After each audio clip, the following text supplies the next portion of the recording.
এরকম বৃদ্ধ মা যখন একটা দোকানে গিয়ে হাত পাতে, দোকানের ড্রয়ের খুঁজে মানিব্যাগ ঘেটে ছেঁড়া ফাটা নোটগুলোই কি আমাদের চোখে পড়ে? ভালো কোনো নোট কি আমাদের চোখে পড়ে না? এই বৃদ্ধ মায়ের হাতে দেখুন, যে নোটগুলো আছে প্রায় নোটগুলোই ছেঁড়া, এবং উনি আমাকে খুব আক্ষেপ করে দেখাচ্ছিলেন, বাবা দেখো এই নোটগুলো আমাকে দিয়েছে, এবং দোকানদাররা বলে এই নোটগুলো নাকি চলবে। ওনার কাছ থেকে এই নোটগুলো আমি নিলাম এবং বললাম, আপনার কাছ থেকে এগুলো আমি কিনে নিব, আপনি বসেন, আপনার সাথে আমি কথা বলি, তারপরে দেখি কি করা যায়। ওনার সাথে কথা বলে জানতে পারলাম এই নোটগুলো ওনাকে অনেক মানুষ জোর করে দেয় এবং বলে নোটগুলো চলবে। দেখেন, একজন বৃদ্ধ মানুষকে যদি আপনারা এই নোটগুলো দেন, তারা কোথায় নিয়ে চালাবে টাকাগুলো?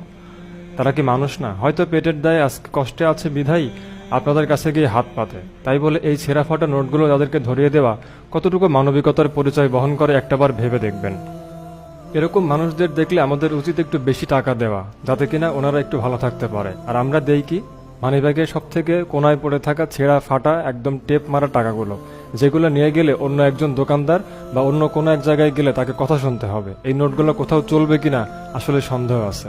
আপনারা দেখতেই পাচ্ছেন নোটগুলোর অবস্থা কতটা খারাপ। আমি সেই সমস্ত মানুষদের ধিক্কার জানাই যারা এরকম বৃদ্ধ মায়েদের ছেঁড়া ফাটা নোটগুলো ধরিয়ে দেন। হয়তো তিনি চোখে দেখতে পান না বিধায় চলে যান। অনেক সময় প্রতিবাদ করতে গেলেও কথা শুনতে হয় এই মানুষগুলোকে।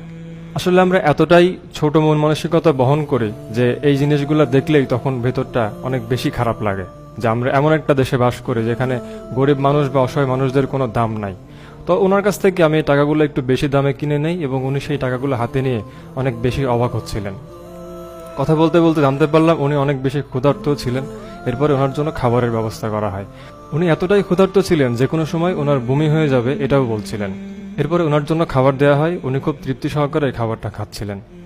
আপনাদের কাছে অনুরোধ, এই সমস্ত মানুষদের প্লিজ এরকম ছেঁড়া ফাটা নোট দিবেন না, পারলে একটু বেশি টাকা দিবেন। Allah, তুমি দিও আল্লাহ, তুমি লাগাই কান্নে অন্তর দেখতে কত কাঁপছে কমছে। আল্লাহর কসম বুমিতে যাবো না, মাথার উপরে খারাপ মারছে, বইয়া দিচ্ছি বেড বুমি আসতে যাও না। তো আমার ভিতরে শান্তি দিয়েছে আল্লাহ, আল্লাহ শান্তি দিয়েছে আমার। আল্লাহ ভিতরটা হয়ে দিয়েছে, ওইটা হয়ে দিয়েছে। আল্লাহ আরো কাঁপছে। আল্লাহ আল্লাহ শুনতে রাখ। আল্লাহ আমি ডাক দিছি, আল্লাহ আমারটা কবুল করবো। আমি বুড়া মানুষ, এটা তো আমি দোয়া করবো মা, পথে পথে আমি কোমার লাগাছে। ওর ভিতরটা তেমন হয়েছে, আল্লাহ আরো সাথে আসে।